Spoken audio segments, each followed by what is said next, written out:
Hi, everyone, and welcome to episode 3 of Seek and Find Life's Mental Health and Relationship series. And this episode, we'll be going over something called the depression spiral. And just a couple of things I wanted to mention before we get started. Number one, this is going to be the last episode that's really focused on awareness and seeing maybe some negative behaviors and negative thinking patterns that we have right now. Starting next episode, I'm very excited to say we're going to start talking about how do we make an impact? How do we change what we're doing today? The second thing is I don't want the title, The Depression Spiral, to scare you. Basically, all that's saying is that's where this ends up, is if this kind of cycle or this kind of spiral of behaviors and thinking patterns continue, then eventually it leads to depression. But it doesn't mean that you're depressed right now, but it could mean that there are some elements of that exist in your life right now, and that we can address them before it gets to a point that it's really negative. And as we mentioned in previous episode, I just want to mention if you do feel that you're depressed or you have some, serious psychological symptoms, we encourage you to get professional help. We are not licensed mental health professionals, and so if you do feel you have something that's serious, then we encourage you to get professional help from those that are licensed and can get you the best help that you need. With all that being said, we can get started with the episode goals. So the goals for this episode are, number one, I understand what the depression spiral is and how it happens.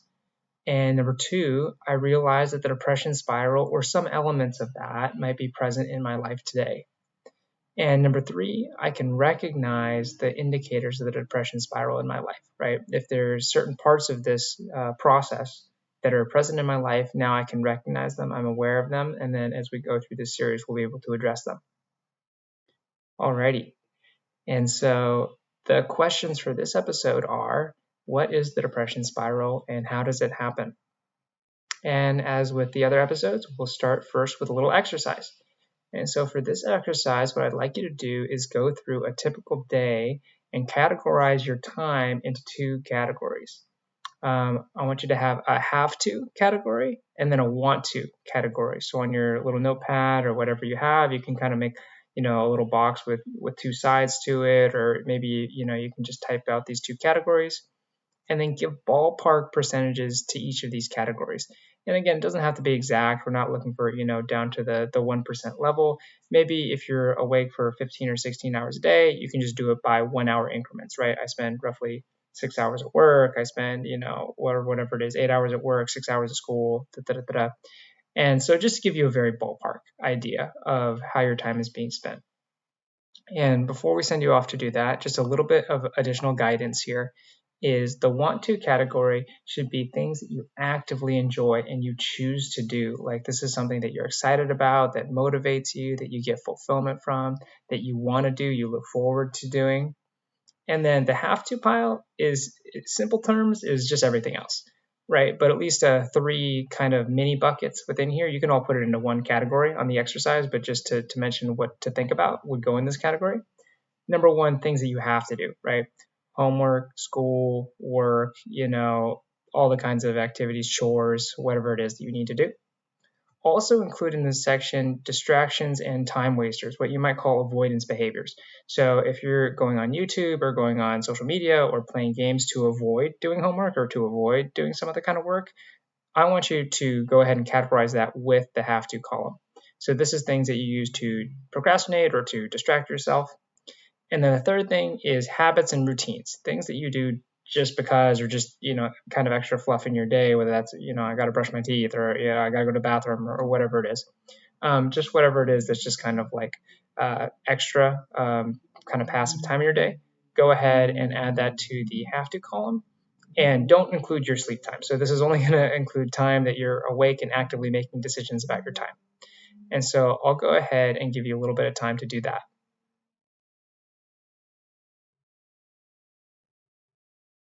Alrighty. And one of our participants here had the sample answer. When they went through their day and looked at this, they said their have to column was 15 out of 16 hours. So 94% ended up in the have to column. And the want to, he said that he has this hobby that he's really into and he likes doing. He does that for basically an hour a day. And so ended up being about 6% of the day was spent doing things that he wanted to do, that he chose to do, he enjoyed doing.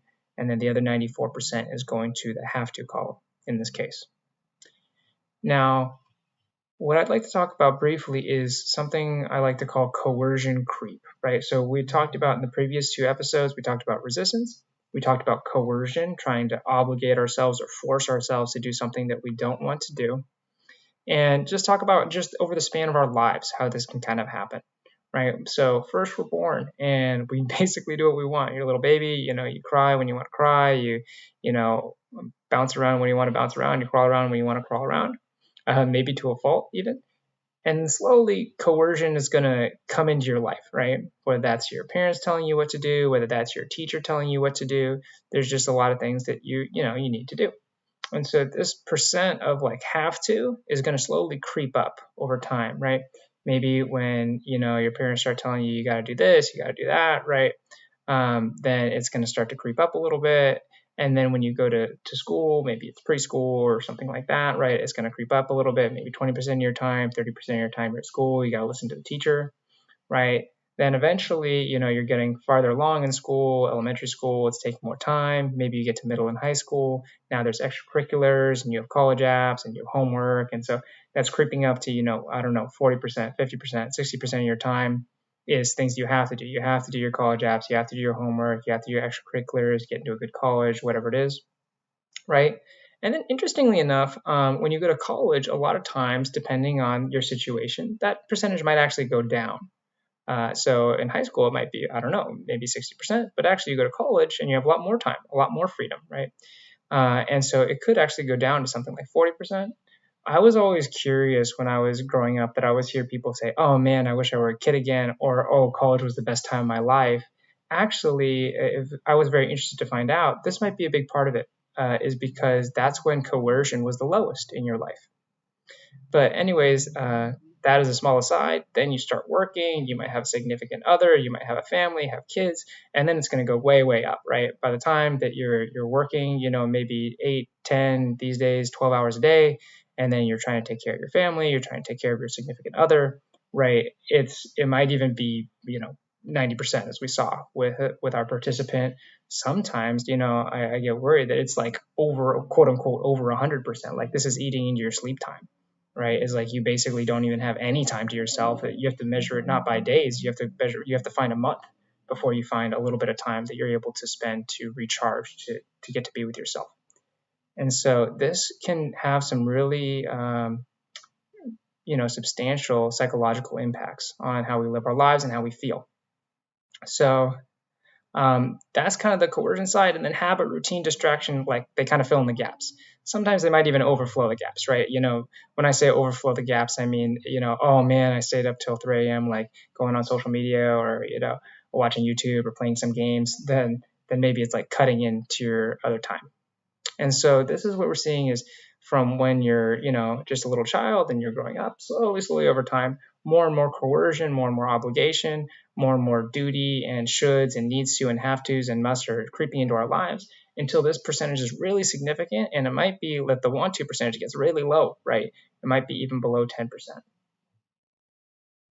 And so now we come to kind of the depression spiral, right? And I know this is kind of like a complicated graph, but hopefully it's simple. We can just walk through it briefly. Is the long story short is when we start with a substantial amount of coercion in our lives, where we end up is usually stress and depression. But to track this a little bit, so when we have coercion, as we talked about in the last episode, usually it's going to manifest itself in a couple of ways. One is fear and anxiety, right? Oh no, I'm not good enough. Oh no, I'm not going to be good enough if I don't get the A, if I don't do this, if I don't get the promotion, whatever it is, right? And so that is then, and a lot of times it's going to come with some kind of counterproductive behavior. For example, avoidance behavior, procrastination, putting things off, distracting yourself. And then usually a lot of times this is going to come with some kind of self-blame. Oh, I never should have stayed up so late. Oh man, I should have gotten this done earlier, right? And then a lot of times that's going to end in some kind of shame and guilt, right? Another very common pathway is with coercion is anger and irritability, right? So this is the other way it can go, is instead of turning that blame inward, I turn that blame outward. And so now when something happens, I'm like, this is so stupid. Like, why did this turn out this way? Or, I was talking to one participant, he was talking about his teacher. He's like, oh man, this class is so stupid. Why do I have to write essays? Why would this teacher assign this? I'm never going to use this, right? All these kinds of kind of like angry, like blaming other situations for the way that I feel, right? And then that, it might not seem like that actually turns into any kind of very clear shame and guilt, right? Well, it's their fault. It's not my fault, right? But actually, deep within, when we're holding anger, number one, we are building stress, right? Both fear and anxiety and anger and irritability are going to create a kind of stress and a tension in our psychology and in our body. But the second thing is you are actually holding some negativity towards other people. And deep within, if you dig down under there, there's actually probably some shame and guilt underneath that, because we don't want to be hateful towards other people. And a lot of times it can manifest in counterproductive behavior, right? If you're angry and irritable all the time, your mom comes and knocks on your door, or, your friend calls, you're like, dude, why are you always telling me what to do? It's like, oh, you always bother me at the wrong time, right? And we're kind of like, dude, why am I so mean to people, right? But actually what's happening is we're holding a lot of this stress and this tension in our body, and it needs to get some release. So we release it kind of accidentally in the wrong direction towards the wrong person. This can create a lot of shame and guilt, especially if we're hurting people that we don't mean to hurt, right? Unfortunately, sometimes we think that the solution to this is to force ourselves even more, is to hate ourselves even more, right? And so this is the kind of spiral all the way back to the coercion, right? Is going back to the last episode, we talked about self-punishing, right? Oh, I missed the day to work out, or I didn't turn in the assignment on time. Now, I really, for sure, next time I'm going to do it. For sure, I'm going to do it, right? I'm not going to miss tomorrow, right? So you're even going to build up your coercion even higher, right? You're going to punish yourself even more. You're going to put yourself in even more fear. You're going to get even angrier, right? And so eventually this becomes kind of a cycle. But the reason why I call it a spiral instead of a cycle is this cycle leads somewhere. It goes in a direction, right? And that direction eventually is towards stress and depression. And so when you see that this coercion percentage in your life is getting high, right? It's 90%, it's 95%. Well, that's when you're starting to feel like, oh, wow, I'm in this kind of like prison. Why can't I ever get any time to myself? Can't I get a vacation? Oh man, can't I just get a day off one time? And so all of that pressure is building up, and there's no release. There's so little release, and there's so much pressure that eventually you end up in this kind of like little prison, this emotional prison of stress and depression. And so this is where it goes, right? And that's why we call it the depression spiral. Well, what is the depression spiral? In a really simple way, it just means that coercion eventually leads to stress and depression, right? So if we have a lot of coercion present in our lives, then eventually we're going to have more and more stress. Eventually we're going to have more and more depression, right? Because all day long we're afraid that we're not good enough, or we're angry with people, or we're angry with ourselves, right? And then eventually we have some kind of failure, because none of us is perfect. And so eventually we might start thinking, I'm not good enough, or I'll never be good enough, right? And this is going to basically start to make us very tired, take away our energy, feel like our life is meaningless, or feel like the things that we're doing are not that meaningful. And you just feel like, oh man, I have all this tension in my being, right, in my body, in my psychology all the time, and I don't have a way to release it. And so you just feel like you're very stuck, right? You don't know what to do. And how does this happen? A lot of times it's just because of the way we live our lives. Coercion just slowly increases over time, right? And so that want to percentage is coming down, that coercion percentage, that have to percentage is going up. And then through, this spiral, and there's these negative thinking patterns and negative behavior patterns, eventually just what comes out is like, hey, like, where did this stress and this depression kind of like come from, right? So again, I'm not saying that you are stressed or you are depressed, but what I'm saying is that if coercion is increasing in your life, then a lot of times this can be the output to some degrees, to some varying degree. If it's really high in your life, you might be more aware of it. Now, I don't know if anybody has this question, but I wouldn't be surprised if some people might have the question, hey, David, aren't there just some things we have to do? Is this not like avoidable? Everybody has to go to work, right? Everybody has to have an income. Everybody goes to school. Right? Well, I'm going to very kindly ask that you hold that question for a later episode. We're going to directly address it. But at least for the purpose of this episode, we're just focused on, hey, what is kind of currently happening? And if we have a lot of coercion in our lives, then this is where it can lead. Okay, so recognizing the depression spiral is basically, I hope that through the exercise that pretty much helped you to realize. Also from the last episode where we talked about if resistance is present, if coercion is present, and then number 2, if self-punishment is present, if you're feeling bad about things, then probably some portion of this spiral is present. Also, if you're noticing the signs that we had talked about, right, fear and anxiety, anger and irritability, right, then probably some version of the spiral is present. Probably some version of counterproductive behavior is also present. Same with shame and guilt. So really on this slide, I just wanted to mention if your coercion is more than 50% of your life, probably you're feeling the effects in some way or another. And we hope that through this series, we're going to be able to give you some strategies to help handle that. And number 2 is if your coercion is more than 90% of your life, then I'm really glad you're here. And I'm really hoping that this series will help provide a way out, help give you some new strategies to cope with the things that you're going through. Just to mention one more time, if you do feel that you're in need of professional help, we encourage you to go and get that. We're not licensed professionals, and that's not what we do here. But we do hope that this series can provide some benefit to some people that are feeling like they're caught in this spiral or in this cycle. Okay, so just to review the episode goals again is I understand what the depression spiral is and how it happens. So we hope that you're clear on that now. I realize the depression spiral might be present in my life, or again, some elements of it, or it's present in some degree in my life. And I can now recognize the indicators of the depression spiral in my life, right? If I'm noticing shame and guilt, if I'm noticing coercion, if I'm noticing fear and anxiety, if I'm noticing anger and irritability, if I'm noticing counterproductive behaviors, blaming myself, blaming others, then probably some version of this cycle or this spiral is present in our lives, and we can recognize that. And the first step is always awareness, right? Once we're aware of it, we know what's going on, then we can implement new strategies. We can make new choices that are going to help us to lead happy and healthy lives, and for those around us as well.